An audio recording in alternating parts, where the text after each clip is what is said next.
Magandang lalaki at babae po sa inyo lahat. Ako po si Vic Garcia. Ako na po yung lingkod, Evelyn Garcia. At ito ang Buhay Unleashed sa 92.3 True FM. Nandito kami para gabayan kayo tungo sa buhay na mas matagumpay, Mas masaya. at mas makabuluhan. Ito ang Buhay Unleashed. Kapatid, masaya ka ba sa asawa mo? Pero ang mas magandang tanong ay masaya ba ang asawa o karelasyon mo Nako, sa'yo? Ganda pong tanong yung pangalawa po. Kasi po minsan, iniisip lang natin, saya natin eh. Sa pang sarili lang. Kung minsan, ano? nakakalimutan natin, masaya kaya asawa ko sa akin? O masaya kaya karelasyon ko sa akin? Maganda pong tanong yan. At good news po, susubukan natin pag-usapan yan sa araw na to. For today, pag-uusapan natin ano nang dapat gawin para maiwasan ang problema sa pagsasama. Yes, sa ating episode na Ugat ng Problema sa Pagsasama Part 2. Siguro tanong nyo, sir, bakit Part 2? Last week po, sinimulan na po natin yung pag-uusap dito. Kaya lang po medyo masalimuot, mahaba at marami pong dapat pag-usapan. Kaya ginawa po namin Part 1 and Part 2. Yes. Part 2 na po tayo ngayon. Sa anong action mo, pag-uusapan naman natin kung ano-anong magandang aksyon kung iniwan ako ng boyfriend ko. Yan, yung problema Uy. rin po yan. May mga kababaihan, sir, iniwan ako ng boyfriend Parang ko. feeling nila katapusan na kasi ang lahat, di ba? Pag-usapan, hindi po asawa pinag-uusapan natin dito ha. Boyfriend, boyfriend, okay? Boyfriend. Mga boyfriend pa lang ha, okay? So para malinaw po, so sa mga may kilala pong ganito at problema, makinig po kayo. Kung nanay, tatay kayo, makinig din kayo kasi baka mangyari to sa anak nyo, meron po tayong aksyon dyan. Yes. Pero bago yan, simulan muna natin ang ating programa ng Believe It or Not segment. Ito po ang parte ng ating programa na nagbibigay kami ng paniniwala na maaaring magpaganda ng buhay ninyo kung ito'y paniniwalaan at gagawin natin. Ang Believe It or Not quote natin sa araw na ito ay, Do what you need to do so that you can do what you want to do. alam nyo po mga kapatid, isa po to sa pinaka-paborito kong quote. At kung paniniwalaan at gagawin nyo lang, at sigurado po kaming gaganda ang buhay nyo. Sa Tagalog, gawin mo ang mga kailangan mong gawin para magawa mo ang mga gusto mong gawin. Yan po, napaka-importante. Napakadami po sa atin, ang dami nating gustong gawin. Kaya lang, mapapansin niya, may mga bagay hindi natin nagagawa yung gusto natin. Kasi kuminsan, hindi pa natin ginagawa yung kailangan nating gawin. Yung bang kailangan nating gawin, nangangahulugan na hindi mo gusto? Kuminsan, kuminsan po yung kailangan nating gawin, hindi natin gusto. Pero kailangan. Pero kailangan. Yung gusto nating gawin, hindi naman kuminsan kailangan, pero gusto nating gawin. Oh. So, pag-isipan nyo bakit nangyayari yan. Pag-usapan po natin. Isa sa pinakamalaking dahilan bakit maraming taong hindi umaasenso ay yung gusto lang nila ang ginagawa nila at hindi nila ginagawa yung kailangan nilang gawin sa buhay. Totoo po yan. Isa po sa malaking problema bakit hindi umasenso maraming tao. Bakit? Maraming tao gusto matulog. Mahirap po umasenso pag tulog ka ng tulog. Iba, tumambay, magbisyo. Yung po, kapansin mo, makikita Yung iba magbakasyon. ito yung mga diba? tao parang walang asenso sa buhay. Bakit? Ginagawa nila yung gusto nila. May kailangan silang gawin, hindi nila ginagawa, kaya hindi umaasenso. On the other hand, mapansin niyo po yung mga umaasenso, hindi po lahat ng ginagawa ng umaasenso gusto nila.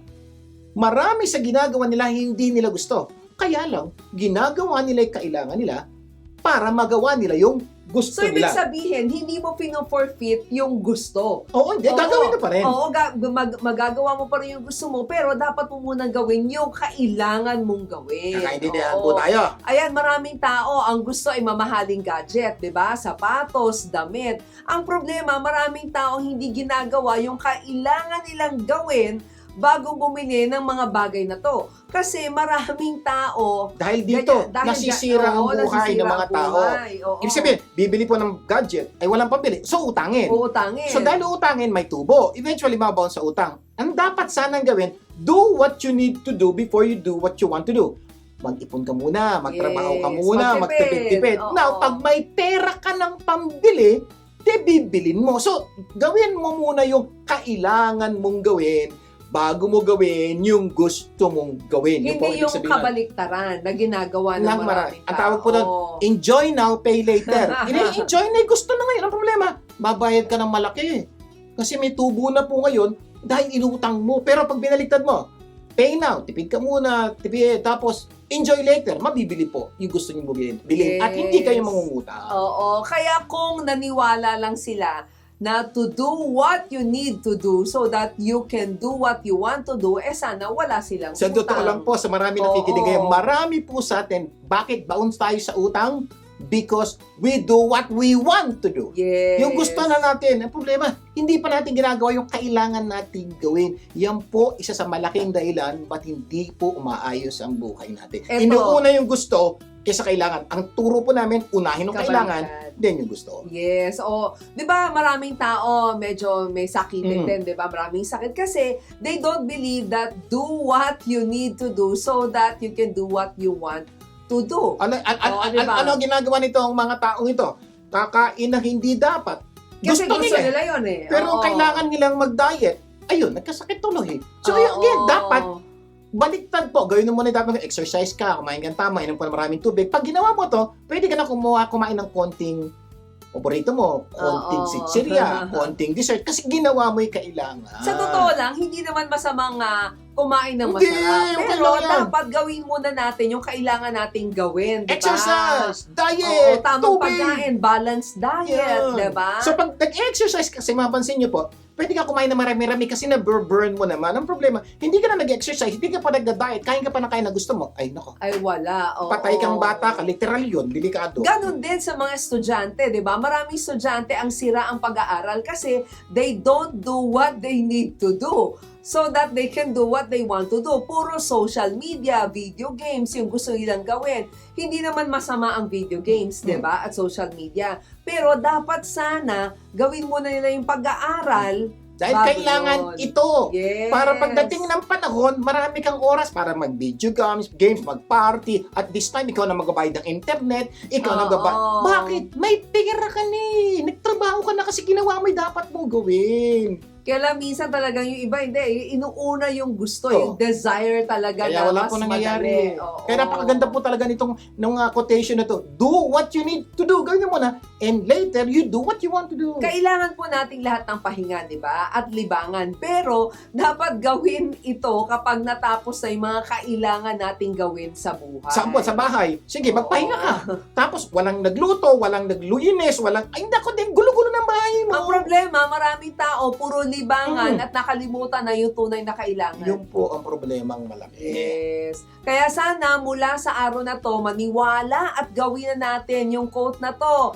Do what you need to do so that you can do what you want to do. At sigurado kami, pag ginawa nyo po ito, sigurado gaganda ang buhay nyo. Kaya, believe it! Yes. Kaya sana marami tayong natutunan na tunay na magpapaganda ng ating buhay. Magbabalik pa po ang Buhay Unleash. Huwag bibitiw. Nagbabalik ang Buhay Unleash. Ako po muli si Vic Garcia. At Abilene Garcia. Dadako na tayo sa ikaw. Ano action mo segment? Tandaan ha, you are what you do, not what you say you will do. Sa Tagalog po, para mas maunawa natin mabuti, hindi dapat puro ngawa o dakdak. Dapat may gawa. Dahil tayo po ay produkto ng ating ginagawa at hindi ating sinasabi. Kahit nasang katutak ang sinabi mo, kung wala ka namang ginawa, walang baliwala. mangyayari. Hindi na ako malili. Oo. Kakain ako ng tama. Ganun. Walang mangyayari po doon. Gawin mo. Gawin mo para may magbabago sa buhay mo. Sa segment na ito, hahanapan natin ng aksyon, ng mga sitwasyon na nangangailangan ng solusyon. Yan. Kaya kung mayroon kayong sitwasyon na nangangailangan ng aksyon, ipadala niyo po sa aming Facebook account. Buhay Unleash or Vic and Abilene Garcia, baka sitwasyon nyo na ang susunod naming aksyonan. Ang sitwasyon natin sa araw na to ay ano-anong magagandang aksyon kung iniwan ako ng boyfriend ko. Yan, problemang malaki po Ay, ito. Sir Vic, ano ang payo mo? Yan. Ano ang aksyon mo? Okay, kung ganito po ang sitwasyon nyo, makinig po kayo mabuti. Kung ako, assuming, imagine niyo, girl ako, girl. Kasi boyfriend ko. Kung ako girl, iniwan ako ng boyfriend ko. Ano normally ang ginagawa ng mga girl? Mag-iiyak, magngangawa, magmumukmo, hindi lalabas ng kwarto, at kung ano Tsaka ba. kasi medyo pride yun sa babae. Ako iniwan. Oo, babae yung iniwan, hindi siya yung nakipaghiwala, yung lalaki yung umalis, di ba? So, problema po So, yan. At normally po, mga babae, ang babae, mas bigat magdala pag iniwan ng boyfriend. Oo. Normally, ang mga lalaki, pag iniwan ng girlfriend, hindi ganun kabigat. Pero mabigat pa rin. Mas bigat lang po, normally sa kababayan. Kasi mas emotional po at mas expressive ang mga kababaihan. Kaya kung ikaw to o may kilala kang ganito, step number 1 na dapat mong gawin ay ito. Kung hindi mo siya mahal, magpasalamat ka, pwede ka nang maghanap ng iba. Oo nga, ano? Kung hindi mo siya mahal. Oo. Hindi namin ko po kasi may possibility po kasi mag-boyfriend kayo, mag-girlfriend, okay? Pero hindi mo na siya type o medyo parang di na katulad nun dati. May mga pagkakataong pong gano'n. At kuminsan, yung pagbe-break nyo, yung pag-iwan sa'yo, Gusto mo pala. dapat na pang ipagpasalamat. Oo. Bakit? Kasi pwede ka na maghanap ng iba. Oo, yun, pwede pwede ka maghanap ng iba kasi hindi naman tamang maghanap ng iba kung meron ka pang kasama. Yan, diba? pa yun naman. Sinasabi ko lang po, Oo. nililinaw ko lang po, maghahanap ka lang ng iba, okay? Kung hiwalay na kayo. Iniwan ka na. Wag niyong gagawin na meron ka pang kasama o karelasyon, naghahanap ka ng iba. Hindi po maganda yon. Number 1, bakit di maganda? Assuming, sa'yo gawin yun. Okay ka ba? Siyempre, hindi. So, Oo. kung ayaw mong gawin sa'yo, wag mong gawin sa iba. At kung talagang ayaw mo na, di ikaw makipag-break. Ikaw na, alam mo, tingin ko, hindi na maganda itong relasyon natin, ganito, ganyan. So, pag-iwalay ka. Okay, kung nilinawin ko pa, yung unang step ay kung hindi mo na siya mahal. Oo, Magpasalamat. iniwan ka niya, hindi mo siya mahal, magpasalamat ka. Pero paano yung scenario number 2? Punta tayo sa kabila. Kung mahal mo pa Yan, siya, yan. ano gagawin mo? Kung mahal mo pa siya, Oh. makipagbalikan ka at gumawa ka ng solusyon sa inyong problema. Tandaan niyo mo to. Yun. Mayroon lang nangyaring problema, kaya nakipag-break siya o iniwan ka. So, suggestion ko dito, kausapin mo siya. Maghanap ka ng paraan, makausap mo siya. Sana kayo mismo magka-contact, magkausap. Kung hindi, gumamit ka ng kaibigan, kamag-anak. Because mahal mo siya eh. Pag mahal mo isang tao, gawa ka ng paraan. Now, sana magkausap kayo.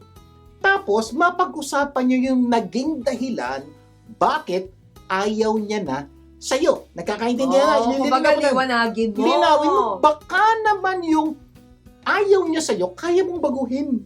Baka. Unless yung ayaw niya sa'yo, talaga di na kaya magbago. O baka naman meron lang kayo hindi pagkakaunawaan. So, maganda, O baka mapag-usapan. naman parang bugso ng damdamin. Mhm. Biglang may nasabi ka, nagalit siya, ayaw na niya. Iniwan ka na lang niya. Yes.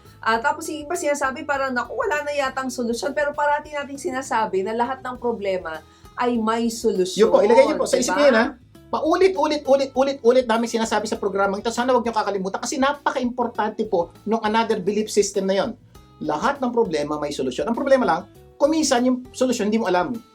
Pero good news, may ibang tao alam yung solusyon Alam yung solusyon. sa problema mo. Kuminsan kailangan mo lang magtanong.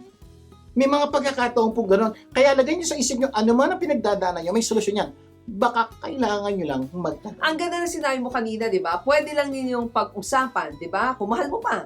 Pag-aralan ninyong dalawa yung dahilan ng paghihiwalay. Kasi baka makakita kayo ng solusyon. Yung pong purpose po nung at least for the last time, you talk again. Makiusap ka, gawin mo lahat ng pwede mong gawin, makapag-usap lang para at least, ito mangyayari.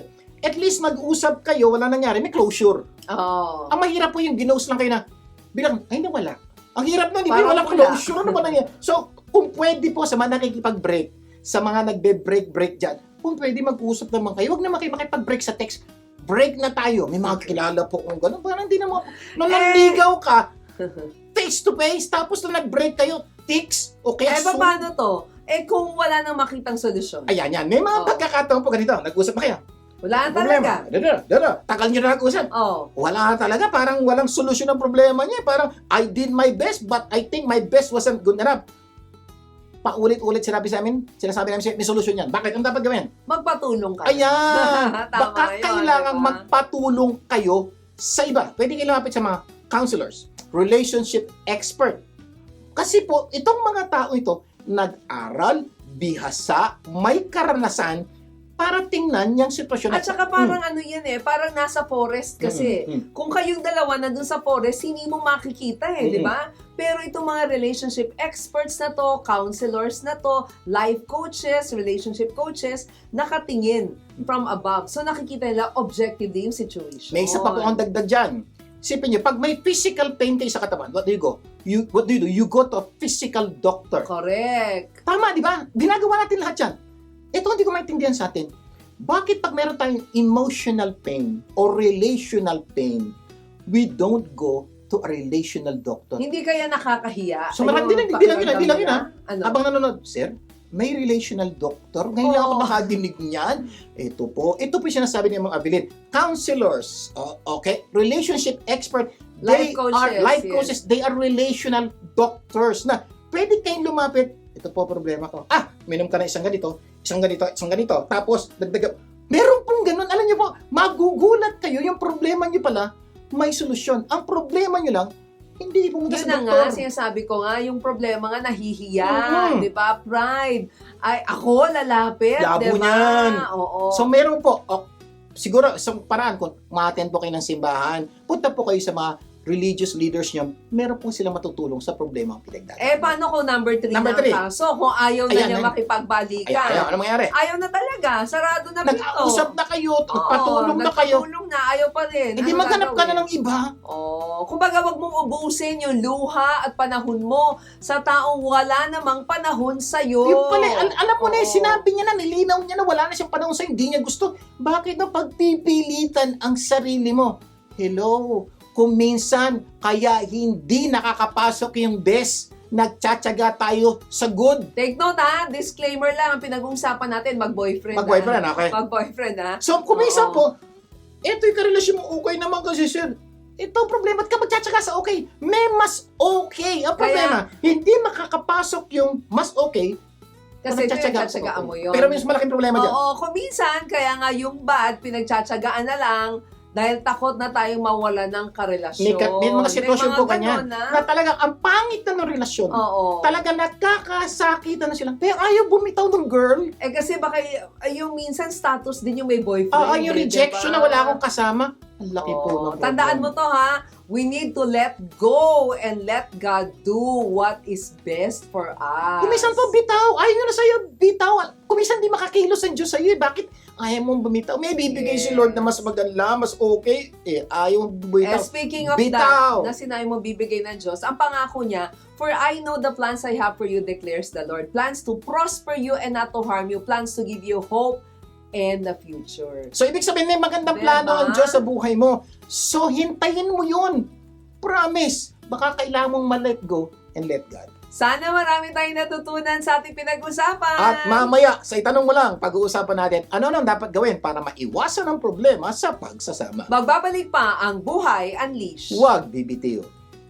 Nagbabalik ang Buhay Unleashed. Vic Garcia po muli. At Abiling Garcia. Dadako na tayo sa segment na itanong mo lang. Dahil ang paniniwala po namin, when you don't know, don't guess, Sa ask. Sa Tagalog po, kapag hindi alam, huwag manghula, itanong mo lang. Ayan. Okay, kaya na last week, kaya naalala niyo pa, Oo. pinag-usapan natin ang dalawa sa pinakamalaking problema sa pagsasama o may mga karelasyon. Yes, unang problema, hindi alam ni Mrs. ang pangangailangan ni Mr.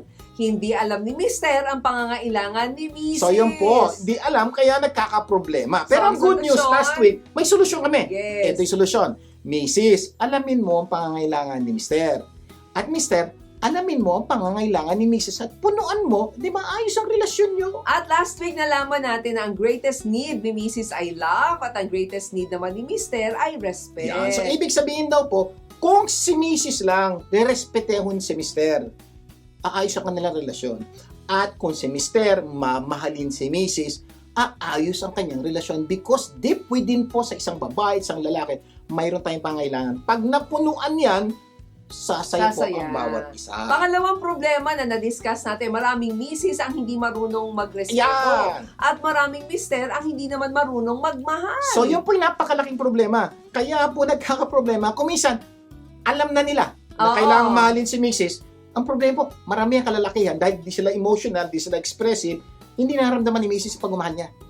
At on the other side, maraming kababaihan, hindi sila marunong magrespeto. Kung minsan, akala nila tama yung ginagawa nila. Yung pala, nandidisrespect na nila yung asawa nila. At last week nga po, tinuruan namin kayo ng ilang mga tips kung paano respetuhin at mahalin si Mr. at si Mrs. At good news, itutuloy natin ngayon yan. Yes. At syempre, ito yung napag-usapan natin, di ba? Yung sinabi nating solusyon, dapat matuto si Mrs. na respetuhin si Mr. sa pamamaraang gusto ni Mrs. Yeah. Ni Mr. Oo, at matuto naman si Mr. na mahalin si Mrs. sa pamamaraang gusto Kasi kung minsan, nagmamahal si Mr. sa kanyang pamamaraan. Away niya Hindi naman nararamdaman ni Oo. Mrs. Nagre-respeto si Mrs. sa kanyang pamamaraan. Hindi naman niya gusto ni Mr. Hindi nagpa-fine tuning. Mm. Kailangan 92.3 True Oo, FM. huwag niyo gagalawin. May iba yan. So last week, pinag-usapan din natin ano-ano dapat gawin para maiwasan ng problema sa pagsasama, di ba? At ilan sa suggestions namin ay para mahalin Si Mrs. At respetuhin Si si Mr. Ito yung mga sumusunod na suggestions. Number 1. Para maging happy si Mrs., say text or write I love you as often as possible. Kasi kapag nagsasabi ng I love you, dapat galing sa puso at hindi sa Sa nguso. Yan, problema. Na-discuss na po natin last week. Para maging happy naman si Mr. Dapat, Mrs., pagkagawin ka, don't nag your husband because nagging is one of the talagang sign of disrespect. Masama po ang loob ni Mr. pag nagnanag. Kaya kayo mga Mrs., itigil nyo na yan. Number 2, para maging happy si Mrs., Mr., please be careful with her Ibig heart. sabihin po, pag nakita kayo, kantahan nyo, please be careful with her heart. Kasi Yan. ayaw ng mga babae, ang mga lalaking masasakit magsalita. Diniscuss po natin last week yan. Oo. So please mga Mr. bawas-bawasan nyo nun. Para naman. Okay, para maging happy naman si Mr. Mrs. Makinig ka. Respect your husband's personal time at work and Or at with friends. friends. Kasi po, tandaan nyo po, si Mr. may oras din naman sa trabaho at may oras sa opisina o mga barkada. Ang problema po kami minsan pag nasa opisina, tawag kayo ng tawag, tanong kayo ng tanong. Pag may kasamang barkada si Mr., tawag kayo ng tawag. Huwag niyo pong gawin, boss, bawasan niyo po yung... Isang iwasan natin istorbohin si Mr. sa opisina at sa kung ano-ano man ang kanyang ginagawa na recreation. Yeah. Kasama po sa buhay. Parang kayo, meron kayong time. Ang tawag po natin kadalasan, me time. Kung si Mrs. may me time, dapat si Mr. may me time. Kaya pansin niya, Mrs., pag umalis kayo, hindi kayo inistorbo ni Mr. Kasi ginagalang ni Mr. yung me time mo. Hindi natin alam sa ibang Mr. Oh, si Mrs. naman, ganun din. Okay, this time. Tutuloy na natin yung ating kwentuhan kung ano-ano ang dapat gawin para maiwasan ang problema sa pagsasama. Number 3 tip na po. tayo. Para maging happy si Mrs. Number 3, Mr. Bawal makalimot. Kaya dapat, uminom ng Memory Plus. Ano ba yun? Okay na po. Alam niyo po, mga Mr., ayaw ni Mrs. ang lalaking makakalimutin. Example, merong isang lalaki. Sabi ng babae, ba't ka na babae? Sabi ng lalaki, nakalimot lang ako. Ano ba? Hindi po yan. Isa yun, problema po yan. Pero may mga pagkakataon po sa buhay natin mga lalaki, kaya naiinis si Mrs., nakalimot. Lalo na yung mga special occasions, Oo. diba? Like birthdays, anniversary, Mother's Day, naging issue yan. May kilala po kami. Christmas. Nag-away dahil di binati ng Mother's Day. Oo, at kung ano-ano pa, lahat yan ay importante kasi sa babae. Ang problema, madalas, hindi importante yan sa mga kalalakihan. Kapag nakalimutan ng lalaki, galit ang babae. Sigurado. Ang pakiramdam po kasi ng babae, pag may special occasion na hindi mo siya binati, ang pakiramdam niya, hindi na ako bahala sa asawa ko. Dati pinagbati niya ako pag ganito. Hindi. Yung po ang pakiramdam ni girl. Okay? Kasi nga po, ang pangailangan niya, love. At ang isa sa mga foundation ng love po is naaalala mo yung mga special occasions. Tsaka dapat hindi lang naaalala, di ba? Pwedeng i-celebrate. Yes. Di ba? Kaya po kami po, every anniversary kami po mag-asawa, nagkakaroon po kami ng picture taking of our wedding. Ito, take note ha. Sinusuot po ng asawa ko yung kanyang wedding gown. Take note, original wedding gown. Opo, ako naman po, hindi ko na pwedeng suot yung original barong ko. Sira na po kasi manipis po sa barong, di ba? Pero we see to it po, we celebrate our anniversary. Pwede pong special, pwede pong kaming dalawa lang, but we see to it po, we celebrate it. At yun nga ang highlight ng aming celebration, picture taking. Anong gusto mo ba yan? Hindi ko po gusto mag-picture taking, hindi po ako mahilig mag-picture taking, hindi nga po mahilig mag-selfie. Kaya lang po, alam ko pong gusto ng asawa ko. Kaya I see to it po, ginagawa ko po yun, hindi po para sa akin. Pero gusto ko pong paramdam sa asawa ko na mahal ko siya, kaya nga po ginagawa ko yun. Hindi lang po, at dahil mahal ko po yung asawa ko, bumili pa nga po ako ng mga photography equipment para sa aming picture taking, aming wedding anniversary, maganda po yung picture. Yun po ibig sabihin ng pagmamahal na kumisa kahit hindi mo gusto, gagawin mo dahil mahal mo yung pinagbibigyan mo. Naalala ko yung isang quote na lagi natin sinasabi na love is when you do something you love to make someone happy. But greater love is when you do something you don't love to make someone you love happy. Yun po ang tunay na pag-ibig na kahit hindi mo gusto, ginagawa mo pa rin. By the way, 4 na beses na po kami nagpakasal. Take note, actual kasal ha. First, the 12, the 15, and the 25. May seremonya po. May ninong, may ring, everything. Tanong, gusto ko ba yan? Hindi. Pero alam ko po, magpapasaya sa asawa ko yun. Kaya ginawa po namin. Oo. At nag-celebrate na tayo. Ngayon, we just celebrated our 391st, 91 tama ba? Mansari. Mansari. Take note, Mansari, hindi anniversary. Alam niyo po bang, every month po, every 22nd of the month is our Mansari. 391 na po, the last 22nd. That's about 30 years. 32 years and 7 months. years and 7 months. Yes. Yan po. Oo. Ganun po kalbak na. Again, gusto ko ba yun? Hindi po. Kasi po alam ko, magpapasaya sa asawa ko yun. Kaya ginagawa po namin. Wow. It's, Another thing po, every day I see to it, I spend time with my wife. Every day po. Yun ang expression ng love niya. Kasi gusto po niya kasi talaga yun. At least 1 hour in the morning and 1 hour in the evening. Ano pinag-uusapan namin? Wala lang. Kasi gusto lang po ng asawa ko time together. Kahit minsan walang ganang pinag-uusapan. That's nararamdaman niya yung pagmamahal. Kaya sa mga kababaihan na kinakaunselan natin, 'di ba? Parang 'di ba, now they realize that their greatest need is love. Pero matatalino nga naman yung mga babae, 'di ba? Kapag hindi nakuha sa love, Pera na lang. Kaya hingan ka na kaya. Kaya mister, suggestion ko, ito, mahalin mo na lang para hindi ka na magbigay ng pera. Magastos. Mas patipid yun. O, ano pa pwede natin Oh, gawin? mga Yan. mister, I'll tell you a secret. Alam niyo ba kung bakit may mga babaeng magagastos? Because to some of them, they measure love with the amount of money that you're willing to spend for them. Yan, problema po yun. Okay. So, this time, para maging happy naman si mister. Para maging happy naman si Mr. Mrs., magpaalam at huwag ipaalam. Ayaw na ayaw ng mga lalaki sa mga babaeng hindi nagpapaalam, lalo-lalo na sa gastos, di ba? Kuminsan po kasi, mga babae, Oo. ay, bumili ko nito. Ay, bumili ko nito. Ay, ginawa ko to. Hindi po. Mas maganda. Honey, okay ba bumili ko dito? Okay ba pumunta ako dito? Enjoy Lalo na enjoy na. po yung mga lalaki doon. Kaya mga misis, kung pwede po, magpaalam, huwag ipaalam. Oh, lalo na yung tipong pag-uwi ni Mr. sa bahay, nakita siya ng bagong bag ni Mrs., di ba? Magtatanong si Mr. kay Mrs., honey, bago ba yung bag mo? O, hindi Sasabihin, ah! Luma na yan. Kahapon pa yan. Ayan.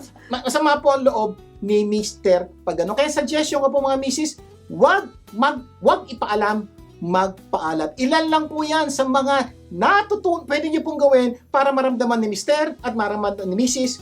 na tunay na mahal at nirerespeto mo siya. Mamaya po, pagkatapos ng break, itutuloy pa po natin ang ating kwentuhan. Pero bago tayo mag-break, magbibigay daan muna tayo sa Usapang CPA. Bigyan natin ng daan ng President and CEO of Caballero Laksa & Company CPAs na si Lorna Laksa. Lorna! Magandang lalaki sa iyo, Sir Vic, at magandang babae naman sa iyo, Ma'am Avelyn. Today, we would like to give you some highlights, no? The effectivity of this Ease of Paying Taxes Act na kakalabas lang nitong January at maraming binigay na pagbabago ang ating Bureau of Internal Revenue. Isa na po yung classification of taxpayers na hindi na po makakailan na meron na po talaga tayong kakaibang classification. Meron na po tayong tinatawag na micro, small, medium, and large. So, dapat alam nyo kung anong category kayo na mga taxpayer natin, especially this coming filing of income tax returns. Ano ba yun itong mga micro? Ito yung mga nagbebenta ng mga less than 3 million at ang small, ang mga benta ay more than 3 million peso. Tapos yun namang medium ay gross sales of 20 million and large ay gross sales of more than 1 billion. So, bakit kinlasify sila sa ganitong category? Because ngayon ay ang ITR ay 2 pages na lang pag ikaw ay belong to micro and small taxpayers. At ang civil penalties ay bumaba na to 6 to 10% na dati ay 25%. At kung meron ka namang interest na babayaran sa mga late filing ay 6% na lang. So maraming pagbabago sa mga penalties at ito ay dahil sa gustong tulungan ng gobyerno ang ating mga taxpayer. Yun lamang po at sa susunod ipagpapatuloy natin ang iba pang highlights ng Ease of Paying Taxes Act. Yun lamang po at God bless us. Maraming salamat, Lorna. Until next time, para sa iba pang tips sa usapang CPA. Magbabalik pa po ang Buhay Unleash. Huwag bibitiw. Nagbabalik ang Buhay Unleash. Garcia po At muli. Avening Garcia. Patuloy tayo sa ating itanong mo lang segment. Sa ating topic na ano-ano ang dapat gawin para maiwasan ang problema sa pagsasama. Sa ating episode na Ugat ng Problema sa Pagsasama Part 2. O, review. Ayan, review lang tayo. Number 1, Mister, say text, or write I love you as often as possible. Kung gusto mo pasayahin si... Maramdaman niyang mahal ka niya. Mahal ko siya. Yes, oo. Mrs. Para respetuhin si Mr. Do not nag your husband. Okay, number 2, Mister, please be careful with her Yeah, heart. ingat-ingatan niyo po yung puso ni Mrs. kasi medyo kanyan. Mrs. Number 2, dapat mo ganyan. Respect your husband's time at work and at play. Pag nasa barkada at kaibigan, respetuhin mo. Okay, number 3, Mister, huwag makalimot. Dapat uminom ng gamot para makaalala. Kaya nakakalimutan si Mrs. po kasi ayaw na lalaking makakalimutin. Mga Mrs. naman, ito gagawin mo kay Mister, magpaalam, wag ipaalam. Yung mga Yes. ask permission naman, kung may bibiling ka, kung may gagawin ka, may pupuntahan ka, sumasaya po si Mr. to. Number 4, 4 tayo. para maging happy naman si Mrs., Mister, bawasan ang panonood ng TV or paggamit ng gadget. Kasi maraming babae ang ayaw na ayaw sa mga lalaking mahilig manood ng TV, maglaro ng computer, gumagamit ng cellphone. Naku Yeah, po, totoo po, medyo... may mga babae. Kasi po, Oo. alam nyo ba na madalas po naming pag-awayan dati ang TV o gadget? Dahil most men po, just like me, mahilig po tayo manood ng TV, ng games, ng basketball. Pero most lady po, hindi marunong mahilig manood ng TV. Most men po kasi are visual. Nag-enjoy po tayo siya nakikita. But normally, most ladies are auditory. Nag-enjoy sila sa nadidinig. Kasi talaga makikita mo, ibang-iba yung babae sa lalaki. Ang lalaki, yung kanilang mata, hindi mabilis mapagod, di ba? Pero hindi katulad ng babae. Pero sa mga babae, sabi nga na iba, yung bibig naman daw ang matagal namang mapagod. Ibang pagod ng Diba? lalaki, hindi pa napapagod yung babae. Napansin nyo, ang laki ng pagkakaiba. Kailangan niyong maintindihan niya. Kasi kung hindi niyo ito maintindihan, magagalit ka sa asawa mo dahil feeling ng babae, mas mahal ni lalaki ang TV kaysa sa gadget o kaysa sa kanya. Yung po nagiging pakiramdam po ng babae. Ako po, personally po, I don't smoke, I don't drink, I don't gamble, I don't go out so much. Yung po, walang for the boys, wala akong bisyo. Sigurado po, alam mo, yan po ang aking buhay. Pero alam niyo po, hiling ko lang manood ng TV. Hindi ko sports, detective story, news. Ito po problema, ang hindi ko po alam at maintindihan ay ito. Kung kailan ako nanonood ng TV ay saka naman tanong ng tanong at gusto kong kausapin ang asawa ko. Noon yun. Dahil dito pinag-aawayan po namin ang TV. At alam niyo po, nabasa ko po sa isang libro na talagang pinagsisilosan ng babae TV. Kaya po ang ginawa ko po, isang araw nanonood po ang TV, dumating po yung asawa ko, pinatay ko nga yung TV. At ang sabi ko, honey, may gusto kang pag-usapan. Alam niyo po, feeling ng babae, love na love siya ng asawa ko. Bakit? Kasi ginibab ko yung TV para sa kanya. Yan po yung mga aksyon natin, mga lalaki, na gustong-gusto po ng babae. Yung bang nakikita niya, mas priority siya kaysa sa ibang tao. At saka matutuwa kayo kasi nung ginawa mo yon, I remember, I even offered, di ba, nung birthday mo, na regaluhan ka na ng TV. Oh, binili niya na ako ng mas malaking TV ngayon. Kasi kita niya, sigurado na siyang mas importante siya kaysa sa TV. Oo. Diba? Ang galing-galing. The Kaya issue napakimportante yan. with mga kababaihan is mga mister, you need to prove to that wife of yours that you can give up everything Anything. for her. Ang TV. problema, kung minsan sa mga lalaki, pag magkakasama kayong mag-asawa, Tumawag lang yung barkada. tumawag lang kung sino, yun ang mas importante. Hindi, drop everything. Oo. Including the wife. Naku, wag niyo pong gagawin yun. Yan ang gigil ang mga babae. Ibang nararamdaman niyang mas importante ibang tao, ibang bagay kesa sa kanya. Ingat, ingat, ingat. Ito ang tandaan mo, mister. The moment you are married, the most important relationship after God here on earth is between you and your wife. Not even between your children. Not even between you and your parents. Bakit? Dahil hindi mo pinili kung sino magiging anak o magulang mo. Pero pinili mo kung sino magiging asawa mo. You need to understand your priorities. Sana nagkakaintindihan po tayo. Kaya mga mister, bawasan ang panonood ng TV or paggamit ng gadget para maging happy naman. Siyempre, si Miss. Okay. This time naman, para naman maging happy si Mister. Ano gagawin ni Para Mrs.? maging happy naman si Mister. mister. Bawasan ang magtanong ng parang investigador. Yan. Maraming babaeng Ay, gano'n, di maraming ba? ganun. Ayaw na ayaw Tsaka kasi galing, ba't ginawa to? Ba't ganito? Ba't ganito? Hay, naku. Yung mga babaeng tanong ng tanong kasi feeling nila inimbestigahan sila, 'di ba? Feeling nila wala kayong tiwala sa kanila. So, hindi maganda Yo, yun. Naalala nga namin yung kwento na yung isang lalaki nagpaalam sa kanyang asawang babae, "Honey, pupunta lang ako kay kumpare." Yan. Ano yan? After 3 hours, umuwi na yung lalaki. Nagtanong yung babae, "Saan ka nang galing?" Sabi po ni lalaki, kay kumpare. Nagtanong si babae ulit. Sino kausap mo doon? Sagot ni lalaki, syempre si kumpare nga kasama ko. Tanong ulit naman si babae, ano pinag-usapan nyo? Sabi ni lalaki, pati ba naman yung pinag-usapan namin, itatanong mo pa? Gusto mo tanongin kung baka ano kinain namin? Ano niyo po, wala naman po problema kay lalaki sumagot ng tanong. Kaya lang kami sa buong dami-daming tanong. Kaya lang Kung minsan minsan wala kasi, kakwenta-kwenta tanong. Misa kasi gusto ng babae malaman yung mga whereabouts ng lalaki. Nakikumpare nga eh. Oo. Ang pro- Kaya lang okay po, minsan, wala pong iba masama. pala ang dating nun sa lalaki. Pwede po magtanong, pero bawas-bawasan lang ng konti. So, kaya if you want to respect your husband, respect or bawasan, magtanong na parang investigador, di ba?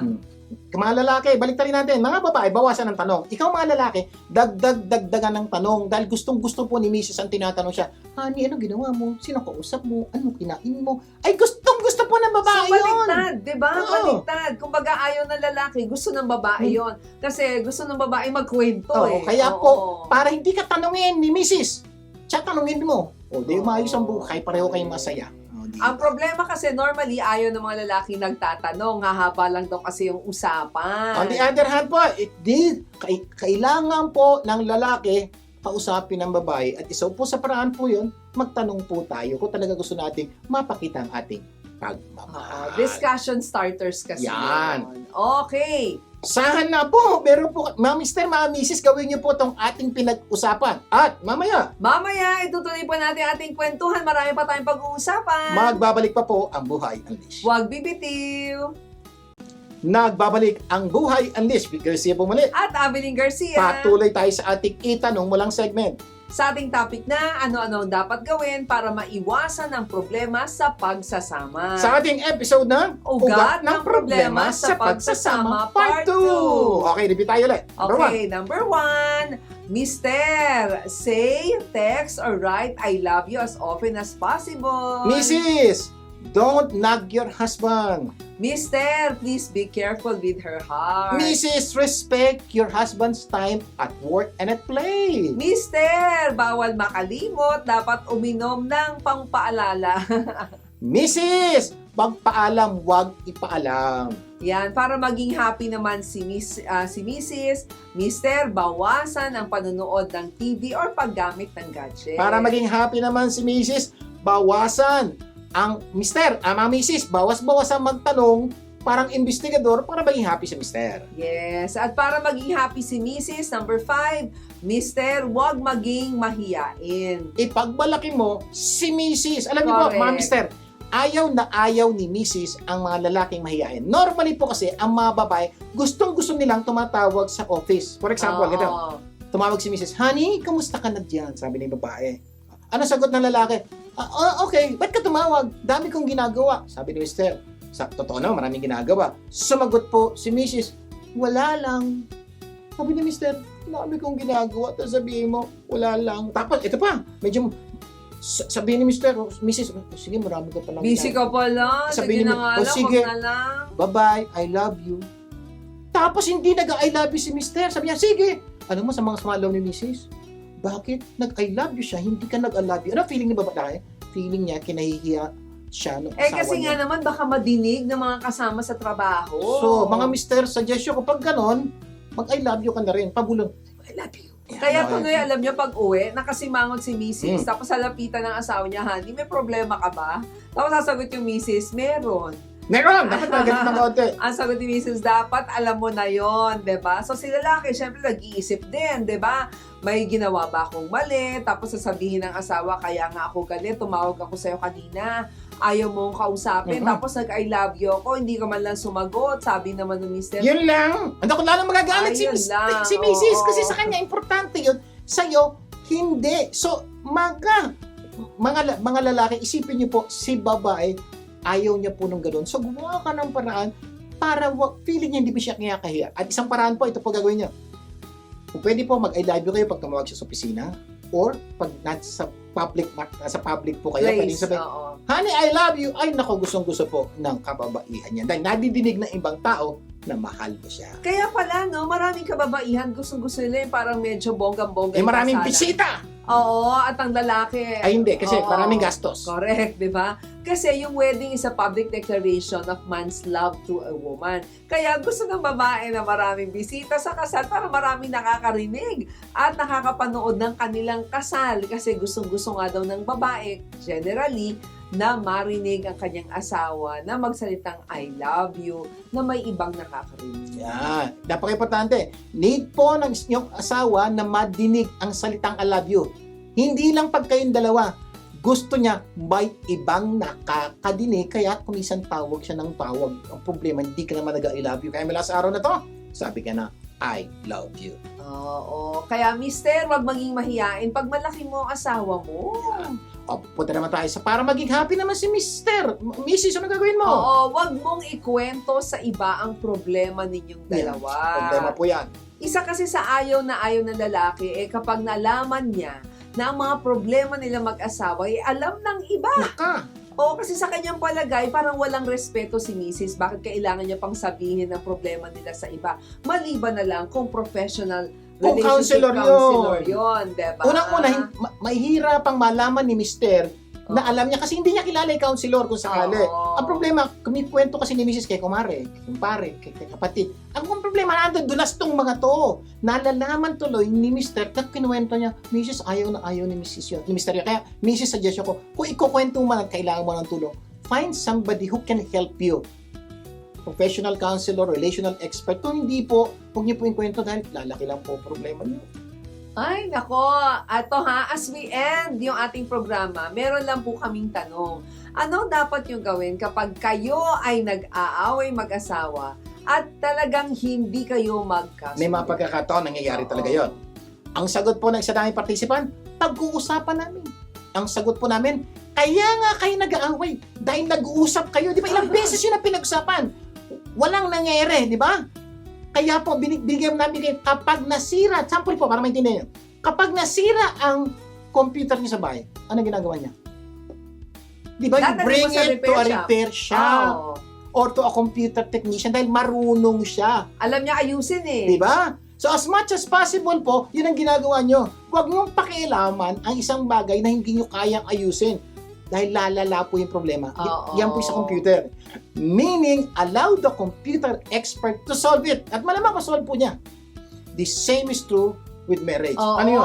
If you have a lingering problem Paulit-ulit in na lang. marriage, what is the best thing to do? The answer is to bring it to marriage experts. Ito na yung time na sasabihin mo. Oo. Hindi ito yung pinag-usapan ng kapitbahay nyo, ha? Magpa-counsel kayo, huwag ninyong hulaan ng solusyon sa inyong problema. Kasi katulad na sinabi ni Sir Vic, baka lalong lumala ang inyong problema. But sad to say po, mga kapatid, bihira po ang mag-asawang nagpapa-counsel dahil feeling nila kaya nila ang kanilang problema. Oo. Ang iba naman po, nahihiyang humingi ng tulong at ayaw nilang ipaalam sa iba ang problema. So, ano po ang nangyari? Nanguhula. They will try and try until they die. Ayun! Meaning, kapag hirap na sila, maghihiwalay na lang sila. Yung relationship na mamatay. At kuminsan, dun lang po sila Oo. hihingi ng tulong, magpa-counsel. Sometimes, it's too late. Kaya sana matuto tayong humingi ng tulong. Pero kung nahihiya talaga tayo, may isa pang paraan. The good news is, halos lahat ng inyong marriage problems ay pinagdadaanan Pinagdaanan na ng iba. ng ibang mag-asawa. At nagdusa na sila. Ang iba naman ay na-discover na yung solusyon sa kanilang problema. Ang iba naman gumawa pa ng libro kung paano susolusyonan ang problema nila mag-asawa. So, huwag na kayo mahiya. Ang gagawin yan, bibili na lang kayo ng libro at ang mga librong ito ay nasa bookstore. O kaya kung gusto niyo electronic e-books, da-download nyo na lang. Ang dapat nyo na lang gawin, basahin nyo. At sa mga librong ito, baka makita nyo ang solusyon sa inyong problema. Promise, baka maayos pa ang inyong pagsasama. Kaya maganda, di ba, bago kayo mag-asawa, maraming libro na patungkol sa marriage na makakatulong sa inyong problema. Doon sa mga papasok pa lang dito sa buhay. So yun po, mag-asawa. basa ng libro, magpa-counsel. Promise po, makakatulong ito at baka salba, maayos pang kinabukasan ng inyong pamilya at inyong mga anak kasama po dito. Yes. Sana marami tayong natutunan sa ating pinag-usapan ngayon. At next week, mas marami pa tayong pag-uusapan na tunay na magpapaganda ng inyong buhay. Okay, Nalangin closing prayer tayo. Amang nasa langit, maraming po salamat sa pagtuturo niyo po sa amin sa ugat ng problema sa pagsasama. Ang dalangin ko lang po sa lahat na nakinig at nanood ng programang ito, sana gawin po nila yung aming mga pinag-usapan para tunay po, unti-unting maayos na ang kanilang pagsasama. Pagparain niyo po lahat ng may asawa at papasok sa buhay may asawa. Lahat ito'y dalangin namin sa pangalan ni Jesus. Amen and amen. Amen. Imbitahin niyo po mga taong na tunay na mahalaga sa iyo na tumutok sa programang ito sa susunod nating pagsasama. Magsama-sama tayo tuwing Sabado alas 4 ng hapon dito lang sa 92.3 True FM. Ako po inyong kapatid, si Garcia. Ako naman po si Abilene Garcia. Tandaan, ang Buhay Unleash ay pagbabagong buhay, puso at isip. Pagtulong-tulungan po nating ilabas ang galing ng bawat Pilipino. Ang tagumpay ay makakaptan, masayang buhay, tunay na makabuluhan. Ito ang Buhay Unleash.